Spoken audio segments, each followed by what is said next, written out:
Kita akan segera mulai ya.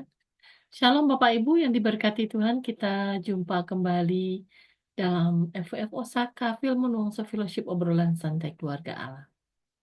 Malam hari ini kita akan menerima pengajaran firman Tuhan, eksposisi Sefanya 2 yang akan dibawakan oleh hambanya, Pastor Juni Bale dari Makassar. Sebelum kita mendengarkan sabda Tuhan, kita akan awali di dalam doa. Mari kita berdoa.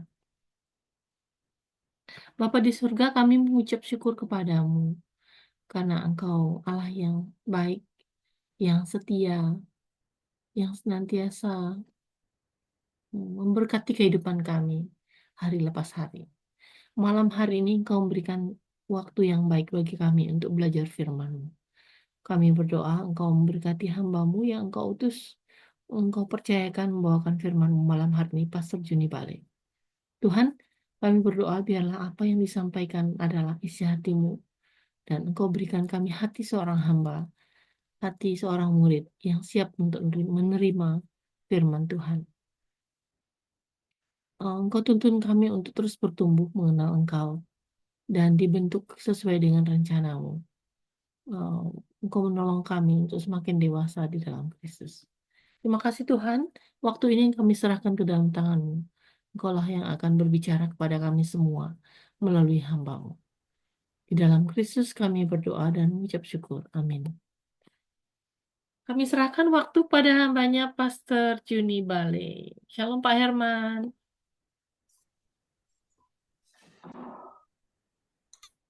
Baik, terima kasih. Salam. Selamat bergabung Pak Herman.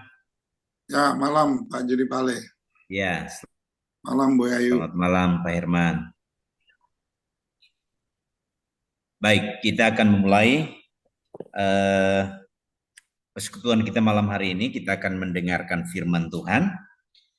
Malam hari ini kita akan belajar bersama-sama dari kitab Sefanya, pasal yang kedua, ayat yang pertama sampai dengan ayat yang ke-15. Sefanya, pasal yang kedua, ayat yang pertama sampai dengan ayat yang ke-15. Saya bacakan akan firman Tuhan ini untuk kita semua. Seruan untuk bertobat. Bersemangatlah dan berkumpullah, hai bangsa yang acuh tak acuh. Sebelum kamu dihalau seperti sekam yang tertiup, sebelum datang ke atasmu murka Tuhan yang bernyala-nyala itu, sebelum datang ke atasmu hari kemurkaan Tuhan, carilah Tuhan, hai semua orang yang rendah hati di negeri, yang melakukan hukum-Nya. Carilah keadilan, carilah kerendahan hati. Mungkin kamu akan terlindung pada hari kemurkaan Tuhan. Hukuman atas bangsa-bangsa. Sebab Gaza akan ditinggalkan orang dan Askelon akan menjadi sunyi. Asdod akan dihalau penduduknya pada rembang tengah hari dan Ekron akan dibongkar bangkirkan. Celakalah kamu penduduk daerah tepi laut, kamu bangsa Kreti. Terhadap kamulah firman Tuhan ini. Hai Kanaan, tanah orang Filistin, aku akan membinasakan engkau sehingga tidak ada lagi pendudukmu. Daerah tepi laut akan menjadi tempat kediaman bagi gembala-gembala dan kandang berpagar bagi kambing domba. Daerah pinggir laut akan menjadi kepunyaan sisa-sisa kaum Yehuda. Mereka akan merumput di sana dan berbaring di rumah-rumah Askelon pada malam hari. Sebab Tuhan Allah mereka akan memperhatikan mereka dan akan memulihkan keadaan mereka. Aku telah mendengar pencelaan dari pihak Moab dan kata-kata nista dari pihak Bani Amon. Bagaimana mereka mencela umatku dan membesarkan dirinya terhadap daerah umatku itu. Sebab itu demi aku yang hidup, demikianlah firman Tuhan semesta alam, Allah Israel. Maka Moab akan menjadi seperti Sodom dan Bani Amon seperti Gomora, yakni menjadi padang jeruju dan tempat penggalian garam dan tempat sunyi sepi sampai selama-lamanya. Sisa-sisa umatku akan menjarah mereka, dan yang masih tinggal dari bangsaku itu akan memiliki mereka sebagai warisan. Inilah yang menjadi bagian mereka sebagai ganti kecongkakan mereka, sebab mereka telah mencela dan membesarkan diri terhadap umat Tuhan semesta alam. Tuhan akan mendahsyatkan mereka sebab Ia akan melenyapkan para Allah di bumi dan kepadanya akan sujud menyembah seperti bangsa daerah pesisir, masing-masing dari tempatnya. Kamu pun, hai orang Ethiopia, akan mati tertikam oleh pedangku. Ia akan mengacungkan tangannya terhadap utara, akan membinasakan Asyur dan akan membuat Niniwe menjadi tempat yang sunyi sepi, kering seperti padang gurun. Dan di tengah-tengahnya akan berbaring kawanan binatang, yakni segala macam binatang hutan, baik burung undan maupun burung bangau akan bermalam di hulu tiangnya. Burung ponggok akan berbunyi di tingkap, burung gagak di ambang pintu, pemapan dari kayu aras telah tersingkap. Itulah kota yang beria-ria, yang penduduknya begitu tentram dan yang berkata dalam hatinya, hanya ada aku dan tidak ada yang lain. Betapa dia sudah menjadi tempat yang tandus, tempat pembaringan bagi binatang-binatang liar. Setiap orang yang lewat daripadanya akan bersuit dan mengayun-ayunkan tangannya. Baik, Bapak Ibu dan saudara-saudara sekalian yang dikasihi Tuhan, demikian pembacaan firman Tuhan untuk kita sekalian pada malam hari ini. Saya percaya Bapak Ibu bahwa malam hari ini kita semua mendapatkan kasih anugerah daripada Tuhan.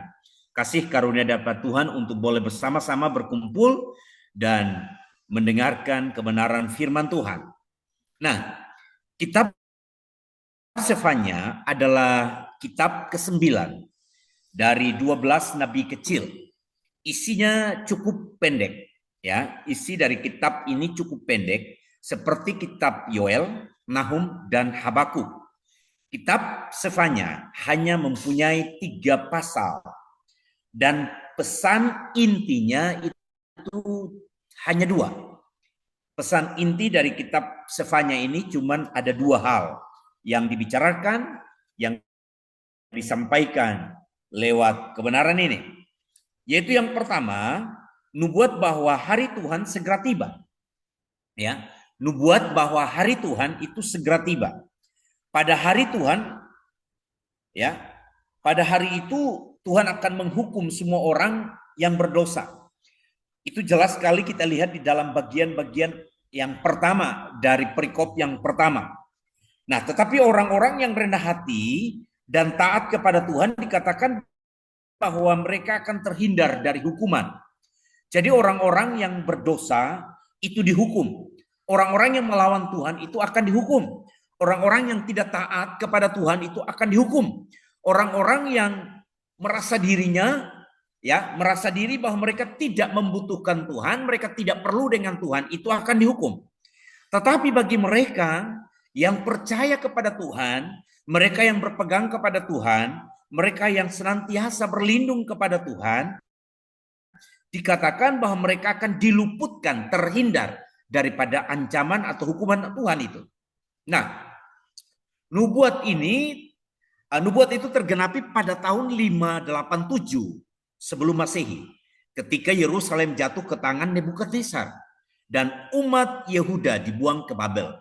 Jadi nubuatan-nubuatan yang disampaikan oleh Sefanya ini digenapi, ya, terjadi pada tahun 587 sebelum Masehi.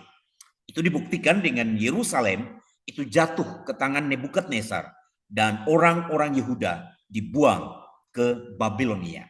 Nah, bagian yang kedua, ya, bagian yang kedua itu Tuhan akan membentuk umat baru yang hidup benar dan bersukacita dalam kemenangan iman. Mereka dipulihkan, ya, mereka dipulihkan. Karena itu mereka akan menyembah kepada Tuhan di Yerusalem. Bangsa-bangsa lain pun akan melihat betapa diberkatinya mereka oleh Tuhan. Jadi antara bagian yang pertama itu kita melihat bahwa firman Tuhan ini menegaskan bahwa orang-orang yang berdosa, orang-orang yang tidak taat kepada Tuhan, orang-orang yang acuh tak acuh, orang-orang yang tidak mengindahkan Tuhan, itu dihukum. Ya. Tetapi bagi mereka yang percaya kepada Tuhan, bagi mereka yang menyerahkan hidup kepada Tuhan, bagi mereka yang sungguh-sungguh taat kepada Tuhan, itu mereka terhindar dari hukuman itu. Nah, lalu bagian yang kedua itu Tuhan berkata bahwa firman Tuhan berkata bahwa Tuhan akan membentuk sebuah umat, satu umat yang baru, ya, yang hidupnya benar, yang hidupnya berkenan, ya, yang hidupnya punya sukacita di dalam iman kepada Tuhan, ya, iman kepada Allah. Maka mereka-mereka ini akan dipulihkan. Karena apa? Karena mereka menyembah kepada Allah yang hidup. Mereka menyembah kepada Allah yang benar. Mereka tidak menyembah kepada ilah-ilah. Mereka tidak menyembah kepada patung-patung. Tapi mereka menyembah kepada Allah yang hidup. Dan dikatakan mereka akan diberkati oleh Tuhan. Nah, kedua pesan inti ini ada dalam 3 bagian utama kitab Sefanya. Bagian yang pertama dalam pasal 1 ayat 1 sampai 2 dan ayat 3. Ya, yang berbicara tentang hari penghukuman atas Yehuda. Lalu bagian yang kedua dalam pasal 2 ayat yang keempat sampai 3 sampai dengan ayat yang ke-13. Ya, yang berbicara tentang hari penghukuman atas semua orang. Dan bagian yang ketiga dalam pasal 3 ayat 14 sampai dengan ayat yang ke-20 yang berbicara tentang hari sukacita yang dijanjikan. Jadi kalau kita membaca seluruh dari kitab Sefanya pasal 1 sampai dengan pasal 3, kita menemukan 3 bagian utama, ya. 3 bagian utama, yaitu pasal 1 ayat 1 sampai dengan pasal 2 ayat yang ketiga, lalu pasal 2 ayat 4 sampai dengan pasal 3 ayat 13, dan pasal 3 ayat 14 sampai dengan pasal ayat yang ke-20, ya. Yang berbicara tentang hari Tuhan yang dijanjikan, hari Tuhan yang penuh dengan sukacita di bagian yang terakhir. Nah, Sefanya adalah nabi yang berasal dari keluarga yang kaya, keluarga yang terpandang, keluarga yang memiliki banyak harta kekayaan. Dia cukup mengenal baik kebiasaan dan politik di istana kerajaan Yerusalem waktu itu. Nubuatnya disampaikan menjelang Raja Yosia naik tahta di Yehuda. Ya, nah Raja Yosia itu memerintah pada tahun 640 sampai dengan 609 sebelum Masehi. Jadi Raja Yosia memerintah ya di Israel pada tahun 640 sampai dengan 609 sebelum Masehi. Nah, 2 raja sebelum Yosia yaitu Manase, ya, Raja Manase. Itu dia memerintah pada tahun 687 sampai dengan 642 sebelum Masehi. Dan yang ketiga itu adalah Raja Amon, memerintah pada tahun 642 sampai dengan 640 sebelum Masehi, ya. Namun ada hal yang mendukakan hati Tuhan. Keduanya berbuat jahat di mata Tuhan, ya. Ya, keduanya berbuat jahat. Manase dan Amon melakukan kejahatan di mata Tuhan. Mereka suka meniru berbagai kebiasaan-kebiasaan yang buruk di bangsa Asyur. Mereka suka meniru hal-hal yang menajiskan diri. Mereka suka meniru hal-hal yang itu bertentangan dengan apa yang Tuhan mau. Ya, mereka melakukan sesuatu yang bertentangan dengan kehendak Tuhan. Ya, jadi mereka melakukan hal-hal, kebiasaan-kebiasaan buruk, kebiasaan-kebiasaan yang melawan akan Tuhan. Dan itu mereka niru dari bangsa yang namanya bangsa Asyur. Ya. Akibatnya umat Yehuda yang mereka pimpin pun ikut-ikutan. Nah, kalau rajanya menyembah kepada patung, rajanya ikut-ikutan melakukan hal yang jahat, rajanya melakukan hal-hal yang liar, yang tidak menyukakan hati Tuhan, secara otomatis rakyatnya juga melakukan hal yang sama. Karena apa? Karena mereka melihat rajanya melakukan sesuatu yang tidak baik. Ya, sesuatu yang negatif itu pasti lebih cepat ditiru oleh orang lain. Hal-hal yang negatif, hal-hal yang tidak membangun, hal-hal yang merusak, hal-hal yang membuat orang kadang tidak menyembah kepada Tuhan. hal-hal yang negatif, hal-hal yang itu menurut mereka baik, menurut keinginan daging baik, itu gampang sekali ditiru, gampang sekali diikuti. Sehingga dikatakan firman Tuhan bahwa orang-orang Yehuda ikut-ikutan dengan raja, pemimpin mereka, atau Manase, Raja Manase dan Raja Amon. Nah, Bapak Ibu dan saudara-saudara, yang ditiru mulai dari pakaian sampai kepada penyembahan. Ya, pakaian sampai dengan penyembahan. Umat Yehuda dibolehkan menyembah binatang-binatang. Mereka juga menyembah kepada Baal dan dewa Milkom. Jadi raja yang memerintah waktu itu yaitu Manase dan Amon itu memberikan izin, memberikan kelonggaran, memberikan kepada orang-orang Yehuda untuk menyembah kepada Baal. Nah, kita tahu bahwa Baal atau ilah lain itu sangat membuat hati Tuhan murka. Ya, membuat hati Tuhan murka, membuat Tuhan tidak senang. Tetapi raja-raja ini memberikan perintah, memberikan mandat kepada umat Yehuda, memperbolehkan mereka menyembah kepada hal-hal itu. Nah, Bapak Ibu dan saudara-saudara, dalam kondisi umat yang demikian, Sefanya memberikan pesan yang jelas. Sefanya muncul dan memberikan satu penjelasan, satu pesan firman Tuhan yang sangat jelas. Umat Yehuda dan para pemimpinnya mesti bertobat. Ayat yang pertama diawali dengan apa? Bersemangatlah dan berkumpullah hai bangsa yang acuh tak acuh. Sebelum kamu dihalau seperti sekam yang tertiup. Sebelum datang ke atasmu murka Tuhan yang bernyala-nyala itu. Sebelum datang ke atasmu hari kemurkaan Tuhan. Ayat yang ketiga, carilah Tuhan.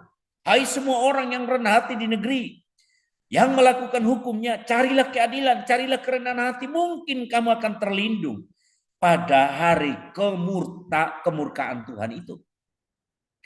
Jadi pada waktu orang-orang Yehuda, pada saat orang-orang Yehuda dan raja-rajanya menyembah kepada bintang-bintang, menyembah kepada dewa-dewa Baal, mereka menyembah kepada dewa Milkom, maka bangkit Sefanya datang dan memberikan satu pesan yang sangat jelas kepada mereka, bahwa mereka harus bertobat, mereka harus datang kepada Tuhan, ya, mereka harus datang kepada Tuhan, mereka harus mencari Tuhan dengan kerendahan hati, mereka harus mencari Tuhan, ya, mencari Tuhan dengan keadilan, karena Tuhan akan datang. Dan dikatakan pada pada ayat yang ketiga, Tuhan akan datang untuk melakukan akan keadilan atas orang-orang itu. Dan Yesaya katakan sebelum kemurkaan Tuhan itu terjadi, mari carilah Tuhan. Bapak Ibu dan saudara-saudaraku yang dikasihi Tuhan, pesan Sefanya ini begitu luar biasa, begitu mendasar. Ya. Pesan Sefanya memberikan pesan yang jelas bahwa umat Yehuda dan para pemimpinnya mesti bertobat. Jalan satu-satunya mereka harus bertobat. Mereka harus meninggalkan penyembahan kepada bintang-bintang. Mereka harus meninggalkan penyembahan kepada dewa-dewa Baal. Mereka harus meninggalkan penyembahan kepada dewa-dewa Milkom. Mereka harus meninggalkan itu, ya. Dan mereka harus bertobat. Mereka harus berbalik kepada Tuhan. Mereka harus metanoia, merubahkan pola pikir mereka. Mereka harus memandang kepada Tuhan. Karena Tuhan ada, Tuhan hidup, dan Tuhan berkuasa atas kehidupan mereka. Sebab jika tidak, maka murka Tuhan akan dijatuhkan atas mereka, ya, atas mereka. Nah, pesan Sefanya inilah yang dilakukan oleh Raja Yosia ketika dia melakukan reformasi keagamaan di Yerusalem pada tahun 621 sebelum Masehi. Ya, itu Bapak Ibu bisa kita baca di dalam kitab 2 Raja-Raja pasal yang ke-23 ayat 1 sampai dengan 30. Ya. Bapak Ibu nanti boleh catat, boleh nanti baca di rumah masing-masing karena ayatnya cukup panjang. Di dalam 2 Raja-Raja pasal 23 ayat 1 sampai 30. Nah, oleh Yosia berbagai dewa asing itu disingkirkan. Dewa Baal, dewa Milkom, penyembahan-penyembahan kepada bintang-bintang itu disingkirkan, dimusnahkan.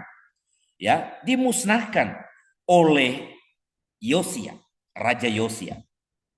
Ya. Kitab Taurat yang ditemukan digunakan kembali.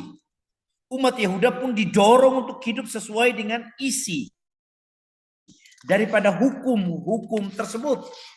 Jadi firman Tuhan menjelaskan bahwa Yosia ketika dia menjadi raja, maka dia kembali ya menggaungkan, kembali menyuarakan untuk kembali kepada Tuhan.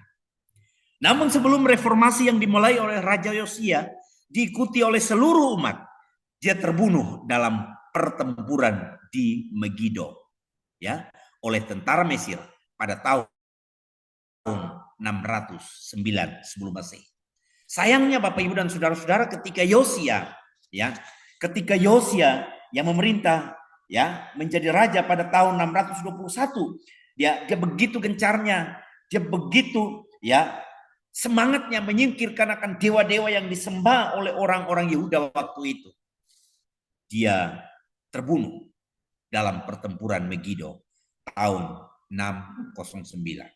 Nah, akibatnya umat dan para pemimpin yang menggantikan Yosia murtad. Mereka murtad kembali.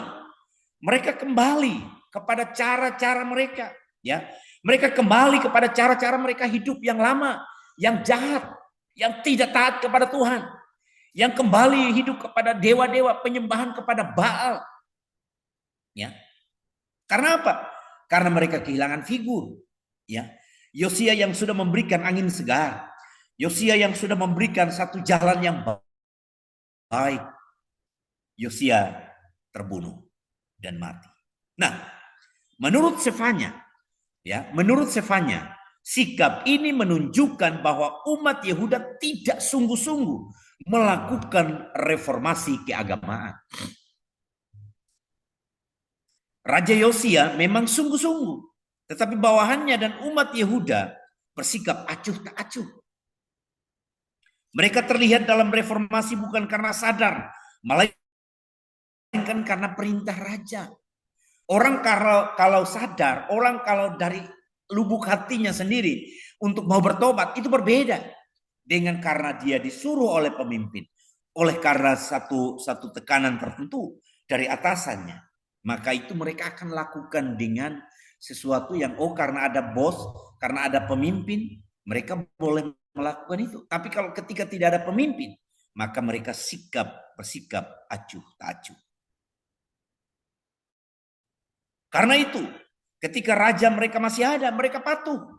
Tetapi ketika raja mereka tidak ada lagi, mereka acuh tak acuh. Bahkan mereka kembali lagi ke cara hidup yang lama. Itu sebabnya dalam Sefanya pasal yang kedua ayat 1 sampai dengan ayat yang ketiga. Sefanya memperingatkan umat Yehuda untuk sikapnya itu. Dia mengajak mereka agar bersemangat dan berkumpul di hadapan Tuhan. Ya. Sefanya memulai akan kalimat yang pertama, di ayat yang pertama di pasal yang kedua dia katakan bersemangatlah dan berkumpullah hai bangsa yang acuh tak acuh. Bayangkan Bapak Ibu kalau kita berbicara kepada orang yang acuh tak acuh cuma 1 atau 2 orang aja di depan kita. Itu mungkin kepala kita masih pening tapi ya peningnya dikit-dikit. Tapi kalau kita berbicara kepada orang yang acuh tak acuh tapi itu satu bangsa saudara. Ya, kita bicara dia dengar tapi dia sengaja tidak melakukan apapun juga. Kita bicara mereka tertidur. Kita bicara mereka melakukan hal-hal yang mereka inginkan dan mereka tidak akan mendengarkan. Bayangkan Bapak Ibu kalau seorang raja, seorang pemimpin besar di satu bangsa dan dia berbicara, lalu rakyatnya, masyarakatnya tidak ada satu orang pun juga yang mendengarkannya. Itulah yang terjadi di Sefanya pasal 2 ayat 1. Bersemangatlah, berkumpullah, hai bangsa yang acuh tak acuh. Jadi Sefanya dengan kekuatan tenaga, ya, dengan spiritual yang dia miliki, ya, dengan spirit roh yang menyala-nyala, dia katakan bersemangat, berkumpullah, hai bangsa yang acuh tak acuh. Ya. Lalu dikatakan sebab jika tidak, maka murka Tuhan yang menyala-nyala akan menimpa mereka. Tuhan mesti dicari dengan kerendahan hati. Hukum-hukum Tuhan mesti dilaksanakan. Keadilan mesti ditegakkan. Sebab dengan demikian umat akan terlindung dari murka Tuhan. Ya. Jadi dikatakan bahwa sebelum kamu dihalau seperti sekam yang tertiup. Artinya bahwa murka Tuhan itu bukan, ya, murka Tuhan itu seperti sekam yang tertiup. Sebelum datang ke atasmu murka Tuhan yang menyala-nyala itu. Sebelum datang ke atasmu hari kemurkaan Tuhan. Carilah Tuhan, hai semua orang yang rendah hati di negeri, yang melakukan hukumnya. Carilah keadilan, carilah kerendahan hati. Mungkin kamu akan terlindung pada hari kemurkaan Tuhan itu. Saudara-saudara yang dikasihi Tuhan. Dari bagian Alkitab ini, ada 3 hal yang mesti kita renungkan. Yang pertama, sikap acuh tak acuh itu adalah dosa. Sikap acuh tak acuh itu adalah dosa. Acuh tak acuh. Tidak mau melakukan apapun. Ya. Apapun. Nah, pada umumnya orang beranggapan bahwa dosa hanya terjadi ketika manusia melakukan kejahatan. Ya. Misalnya, menyembah berhala, mengabaikan kekudusan Tuhan, membunuh, mencuri, berzina, berbohong, tidak menghormati orang tua, dan lain-lain. Jadi seolah-olah dosa hanya terjadi ketika manusia sudah melakukan sesuatu yang dilarang oleh Tuhan. Ternyata tidak demikian. Dosa tidak dimulai ketika manusia berbuat dosa saja. Dosa sudah terjadi ketika manusia tidak berbuat apa-apa atau masa bodoh. Jadi sikap malas itu berdosa. Begitu juga dengan sikap acuh tak acuh. Itu adalah dosa di mata Tuhan. Ya.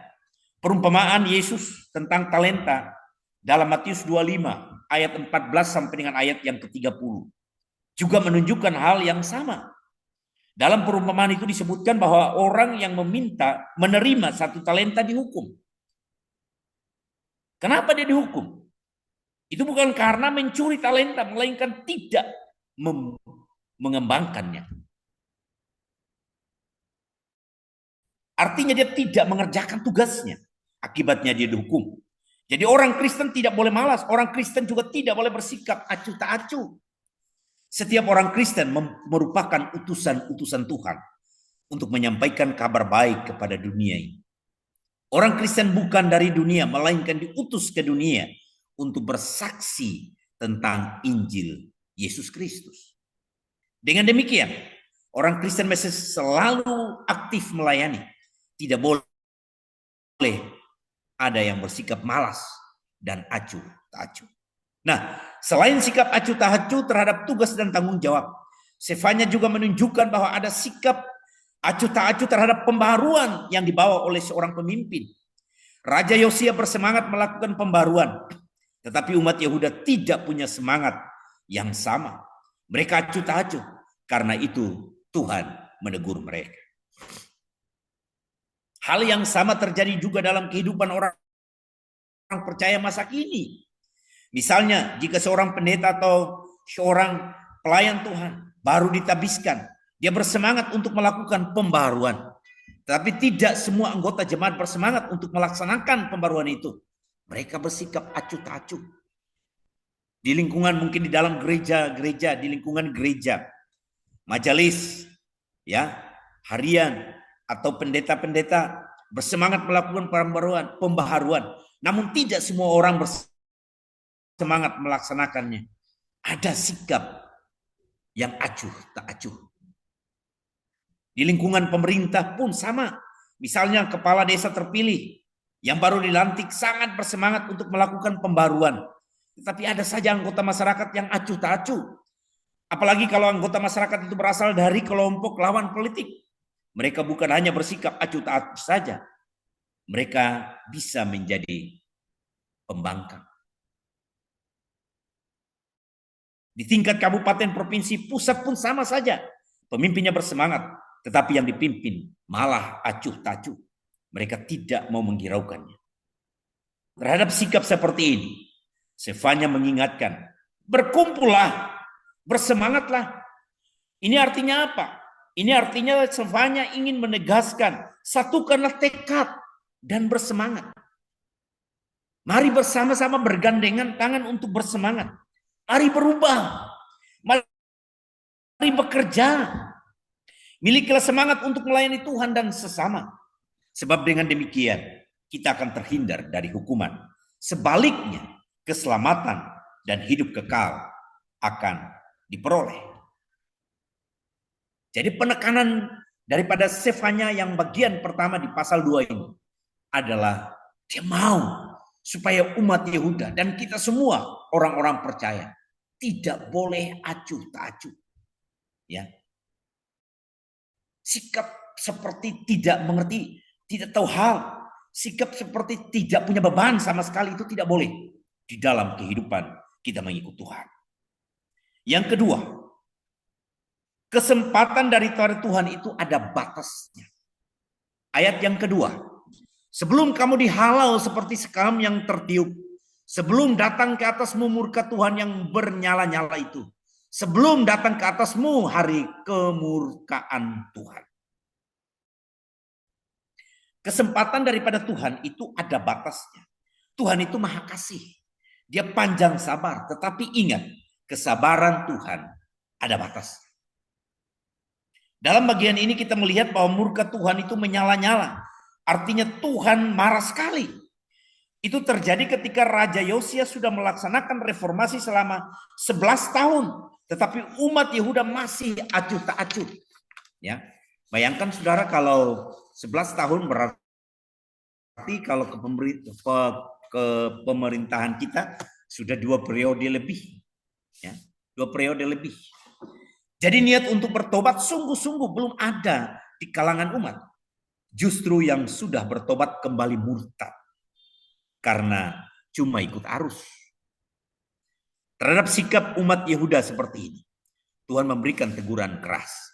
Mereka diingatkan bahwa kesabaran dan kesempatan daripada Tuhan itu terbatas. Ya, maka itu Sefanya katakan sebelum kamu dihalau seperti sekam yang tertiup, sebelum datang ke atasmu murka Tuhan yang bernyala-nyala itu, kamu harus cari Tuhan. Harus kembali kepada Tuhan. Ya, harus cari Tuhan sungguh-sungguh. Hal ini pun merupakan peringatan bagi orang percaya masa kini. Apabila saat ini masih hidup dalam dosa tetapi seperti aman-aman saja. Jangan terlena. Itu artinya Tuhan masih memberikan kita kesempatan untuk bertobat. Yang belum bersedia untuk melayani Tuhan tetapi kehidupannya baik-baik saja. Itu karena Tuhan masih memberikan kesempatan. Yang bersikap acuh tak acuh terhadap kehendak Tuhan dan menikmati hidup dengan tenang, itu pun hanya sementara. Itu tidak kekal. Kesempatan daripada Tuhan itu ada batasnya. Karena itu gunakanlah kesempatan yang ada untuk bertobat, mempersembahkan diri dan melayani Tuhan. Jangan tunggu sampai murka Tuhan menimpa kita. Sebab pada saat itu tidak ada satupun yang dapat menolong kita. Makanya di bagian yang kedua, dengan tegas firman Tuhan katakan di ayat yang ke-9, sebab itu demi aku yang hidup, demikianlah firman Tuhan semesta alam, Allah Israel, maka Moab akan menjadi seperti Sodom dan Bani Amon seperti Gomora, yakni menjadi padang jeruju dan tempat penggalian garam dan tempat sunyi sepi sampai selama-lamanya. Bapak Ibu dan saudara-saudaraku, selama kesempatan Tuhan berikan kepada kita, mari kita bekerja dengan baik, kita melayani dengan sungguh-sungguh, kita hidup dengan baik, kita hidup sesuai dengan firman Tuhan. Tidak boleh hidup acuh tak acuh, ya. Tidak boleh hidup seperti kesempatan itu terus ada untuk kita. Ingat, kesempatan daripada Tuhan itu ada limitnya, ada batasnya. Saudara-saudaraku yang dikasihi Tuhan, karena itu pergunakanlah kesempatan yang ada untuk bertobat, mempersembahkan diri dan melayani Tuhan. Jangan tunggu sampai murka Tuhan menimpa kita. Sebab itu, saudara-saudaraku, saat ini mari kita menyerahkan hidup kita sungguh-sungguh kepada Tuhan. Katakan kepada Tuhan, ini Tuhan hidupku, ini Tuhan aku. Pakai aku sesuai dengan kehendak Tuhan. Yang ketiga, pertobatan mesti punya dampak yang baik di dalam relasi dengan Tuhan dan sesama. Ayat yang ketiga, carilah Tuhan, hai semua orang yang rendah hati di negeri, yang melakukan hukumnya, carilah keadilan, carilah kerendahan hati, mungkin kamu akan terlindung pada hari kemurkaan Tuhan. Pertobatan mesti punya dampak yang baik di dalam relasi dengan Tuhan dan sesama. Dalam bagian ini Sefanya berseru kepada umat Tuhan agar mencari Tuhan. Ya. Tetapi tidak hanya itu. Dia juga berseru untuk mencari keadilan dan kerendahan hati. Ini berarti mencari Tuhan saja tidak cukup. Apabila tidak ada keadilan dan kerendahan hati. Sebaliknya, keadilan dan kerendahan hati tidak akan diperoleh tanpa kehadiran Tuhan dalam setiap kehidupan kita. Perlu diingat bahwa ketika Sefanya menyampaikan hal ini, bukan karena dia sementara diperlakukan secara tidak adil. Bukan pula karena dia berasal dari masyarakat kelas bawah. Tidak demikian. Sefanya itu orang terpandang, dia cukup kaya. Karena itu apa yang dia sampaikan benar-benar merupakan firman Tuhan. Ya. Saudara, dikatakan dia tidak punya kepentingan pribadi. Apa yang Sefanya sampaikan bertujuan agar menjadi pemulihan relasi dalam persekutuan umat dengan Tuhan. Sefanya bukan menyampaikan ini karena dia membutuhkan sesuatu, tidak. Sefanya itu orang yang sudah hidup berkecukupan. Ya. Dan saudaraku, kalau orang yang punya segala-galanya dan kalau dia berbicara tentang Tuhan atas hidup kita, atas hidup bangsanya, berarti itu suara Tuhan. Dia menyampaikan sesuatu yang dari. Hal ini menunjukkan bahwa pertobatan dalam bentuk pembaruan hidup dan iman mesti membawa dampak yang baik dalam persekutuan. Bukan saja persekutuan dengan Tuhan, tetapi persekutuan dengan sesama manusia. Tidak bisa ada orang yang bilang dia sudah bertobat tetapi kemudian memisahkan dirinya dari persekutuan dengan sesama. Seolah-olah hanya diri atau kelompoknya saja yang benar dan suci. Sedangkan orang atau kelompok lain semuanya berdosa. Pertobatan semacam ini itu hanya pura-pura. Perlu dicari tahu motivasi yang sebenarnya. Ya. Jadi pertobatan yang sungguh-sungguh adalah pertobatan yang benar-benar hubungan yang baik dengan Tuhan dan juga punya relasi yang baik dengan sesama manusia. Sebab pertobatan yang sejati ketika seseorang berbalik kepada Tuhan maka akan memiliki kerendahan hati. Sesamanya pun akan diperlakukan adil. Sesama manusia itu juga diperlakukan dengan baik. Tidak ada diskriminasi. Apalagi persekusi. Justru dia akan mengajak orang lain akan mengalami kasih Allah yang memulihkan pertobatan, memulihkan hidupnya. Pertobatan seperti inilah yang mesti dilakukan oleh setiap orang percaya pada saat ini. Jadi Bapak Ibu dan saudara-saudara, mari kita sama-sama mencari Tuhan di dalam setiap kehidupan kita. Sekali lagi, seruan di dalam bagian ayat pasal yang kedua ini. ada seruan untuk bertobat, dan hukuman atas bangsa-bangsa. Mari kita melihat 3 hal yang sudah saya sampaikan. Pertama, kita harus mencari Tuhan. Yang kedua, kita harus mencari kebenaran sesuai dengan firman Tuhan. Dan yang ketiga, kita harus mencari Tuhan dengan kerendahan hati, menyadari ketidakberdayaan mereka dan keberdayaan kita dan kebutuhan untuk tunduk dan taat sepenuhnya kepada Tuhan. Bapak, Ibu, dan saudara-saudara, ayat yang ke-10, saya akhiri. Saya membacakan ayat yang ke-10, dikatakan inilah yang menjadi bagian mereka sebagai ganti kecongkakan mereka, sebab mereka telah mencela dan membesarkan diri terhadap umat Tuhan semesta alam. Dunia yang tidak percaya mencelah dan mencemooh umat Allah. Orang-orang yang mengabdi kepada Tuhan. Dan ingat bahwa hal-hal yang kita lakukan itu di hadapan Tuhan, berkenan kepadanya. Sekali lagi, mari kita cari Tuhan selama Tuhan masih kita bisa temui tiap-tiap saat. Saya percaya bahwa pengajaran daripada Sefanya pasal 2 ini sangat dalam, sangat luar biasa. Ya. Tapi mari kita buka hati kita.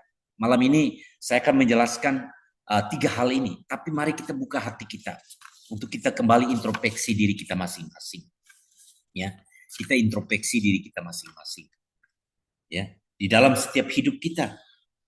Ya, di dalam setiap hidup kita, apakah kita sudah melakukan apa yang Tuhan mau? Mari kita tidak boleh acuh tak acuh di dalam kehidupan kita. Ya. Tidak boleh acuh tak acuh di dalam kehidupan kita. Mari di dalam hidup kita sungguh-sungguh kepada Tuhan. Ya. Jangan menunggu murka Tuhan ada. Jangan menunggu murka Tuhan datang. Tapi saya percaya kita semua orang-orang yang senantiasa taat sungguh-sungguh kepada Tuhan. Percaya Tuhan sungguh-sungguh di dalam kehidupan kita. Sehingga Tuhan dimuliakan di dalam hidup kita. Dan juga yang kedua, bangun relasi yang baik, hubungan yang baik kepada orang-orang yang ada di sekitar kita. Maka Tuhan akan memberkati, Tuhan akan menolong kita, sehingga kita akan menjadi orang-orang yang membawa kabar baik kepada setiap orang. Tuhan memberkati kita semua. Amin. Mari kita berdoa. Bapa, terima kasih, kami bersyukur kepada Tuhan Yesus malam hari ini. Untuk kekuatan, untuk hikmat yang Tuhan berikan kepada kami malam ini. Kami sudah mendengarkan firman Tuhan dalam Sefanya pasal yang kedua ayat 1 sampai dengan ayat yang ke-15. Itu Tuhan mengingatkan kami supaya kami hidup tidak boleh acuh tak acuh. Supaya kami hidup dan sungguh-sungguh percaya kepada Tuhan. Ya, amin. Tuhan tolong kami, Tuhan berkati kami. Di tengah-tengah dunia yang semakin hari semakin membawa dampak yang besar, mempengaruhi setiap orang, membuat orang kadang-kadang lupa dengan Tuhan. Tapi malam hari ini kami berdoa di dalam nama Tuhan Yesus Kristus. Tuhan tolong kami, berkati kami semua, kami yang ada malam ini Tuhan. Hamba berdoa untuk Pak Andre Wibowo, Pak Roni, Ibu Kristina, Ibu Sri Kartini Wijaya, Pak Herman, Ibu Ayu, hamba-Mu, kami semua Tuhan. Bahkan setiap orang yang nanti akan melihat, menonton, mendengar akan firman Tuhan ini lewat YouTube.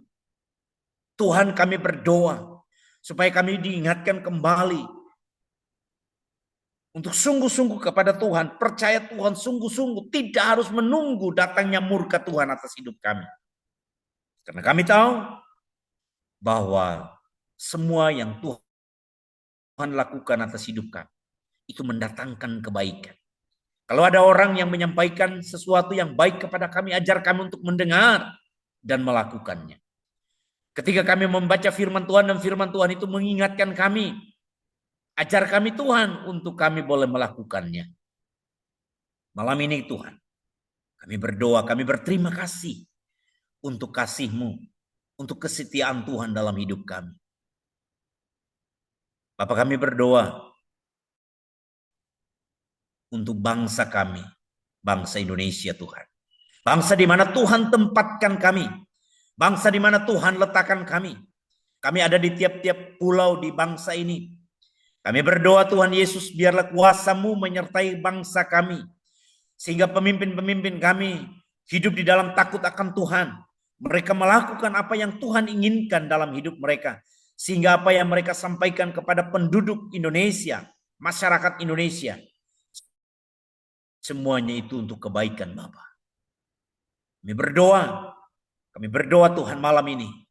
Lewat persekutuan ini kami berdoa memberkati Indonesia. Dari Sabang sampai Merauke. Dari Miangas sampai Pulau Rote. Kami berdoa memberkati akan Indonesia dengan kuasa-Mu. Belas kasihan Tuhan boleh turun atas bangsa kami. Orang-orang yang belum mengenal Tuhan, Tuhan pertemukan dengan orang-orang yang memberitakan kabar baik kepada mereka. Sehingga nama Tuhan boleh dipermuliakan. Pemimpin-pemimpin bangsa kami taruh ke dalam tangan kuasa-Mu. Tuhan tolong mereka, ajar mereka dan bimbing mereka. Supaya mereka melakukan kehendak Tuhan di dalam setiap kehidupan mereka. Dan mereka dapat melakukan setiap program-program untuk kebaikan, ketentraman, keamanan, kedamaian dari seluruh masyarakat Indonesia. Terima kasih Tuhan. Terima kasih Bapa. Kami memberkati setiap pulau yang kami ada. Tuhan tolong teman-teman yang ada di Pulau Jawa, Bali, Sulawesi, Kalimantan, Sumatera, Timor, Papua, dimanapun kami berada Tuhan. Hamba berdoa dalam nama Yesus. Berkat Tuhan boleh tercurah atas setiap pulau-pulau yang kami diami Tuhan. Terima kasih Tuhan Yesus. Malam ini sudah menjadi bagian untuk kami. Sebentar kami akan beristirahat setelah kami selesai dari persekutuan ini. Tuhan Yesus tolong kami, pimpin, lindungi, sertai kami, tutup bungkus kami dengan kuasa-Mu. Sehingga kami boleh beristirahat dengan baik. Dan besok pagi kami boleh bangun dengan keadaan yang baik. Dan kami boleh mempermuliakan Tuhan. Terima kasih Tuhan. Menyerahkan semua hidup kami malam ini ke dalam tangan kuasa. Di dalam nama Yesus Tuhan dan Juru Selamat hidup kami mengucap syukur dan berdoa. Haleluya. Amin. Amin. Baik, saya serahkan kembali kepada Ibu Ayu. Ya. Terima kasih Pastor sudah menyampaikan firman Tuhan bagi kita malam hari ini.